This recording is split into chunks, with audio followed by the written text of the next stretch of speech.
सोच रहा है, भारत के उत्थान के बारे में सोच रहा है, भारत को परम वैभव की स्थिति में पहुंचाने के लिए सोच रहा है, भारत के विकास के लिए उसकी प्रतिबद्धता है, भारत को दुनिया की बड़ी ताकत बनाने के लिए, भारत की सुरक्षा के लिए, बड़े बड़े विकास के कार्य लाने के लिए, गरीब कल्याण कार्यक्रमों को आगे बढ़ाने के लिए वह पूरी प्रतिबद्धता के साथ कार्य कर रहा है। और बहनों भाइयों, जो रामद्रोही है वे आज भी पाकिस्तान का राग लाभ रहे हैं। क्या कहते हैं? कहते हैं पाकिस्तान के खिलाफ मत बोलो, उसके पास एटम बम है। अरे हमारे पास भी तो एटम बम है, हमारा एटम बम बीच में रखने के लिए नहीं बना है।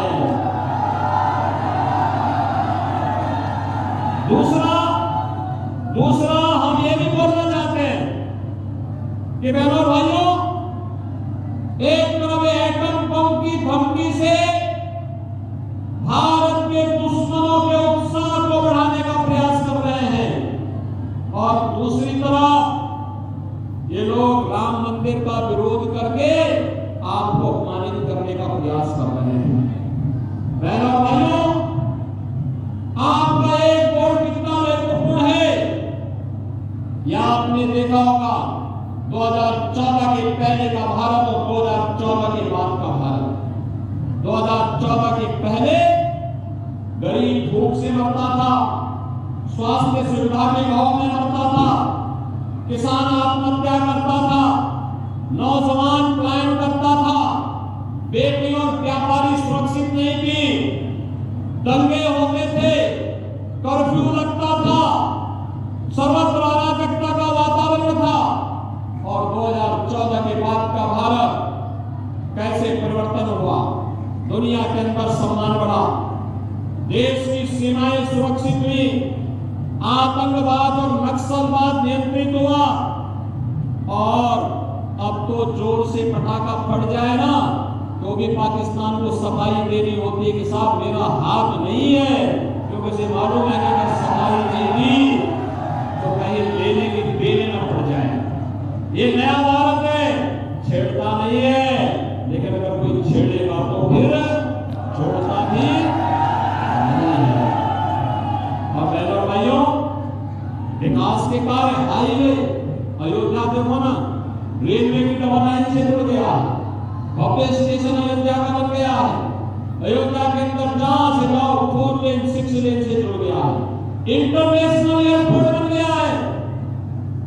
एक तरफ अयोध्या में रामलला विराजमान हुए और दूसरी तरफ अयोध्या का अंतरराष्ट्रीय एयरपोर्ट रामलला की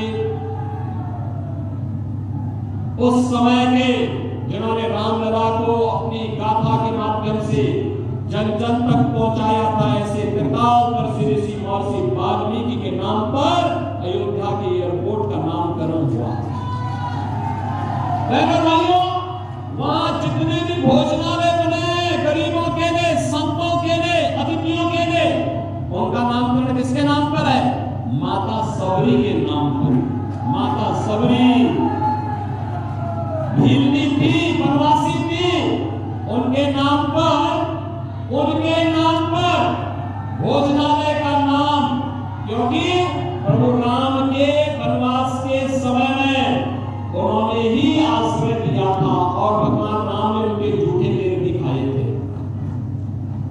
और आश्रय स्थल जिनके हम प्रेम बसेरा कहते हैं वो किसके नाम पे है? निषाद राज के नाम पर है, निषाद राज के नाम पर। ये अयोध्या है, इंटरनेशनल एयरपोर्ट भी है, सड़कें 4 लेन और 6 लेन की है, भव्य दीपावली भी है। पहले माफिया हावी होते थे तो हम लोगों ने कहा प्रभु रामलला विराजमान हो रहे हैं तो जन जन में तो जय श्री राम होगा और माफिया और अपराधियों का राम नाम सत्य है भी होगा। हो गया ना? और बहनों भाइयों, राम नाम सत्य की गाथा के बाद अब हमें राम राज्य की परिकल्पना को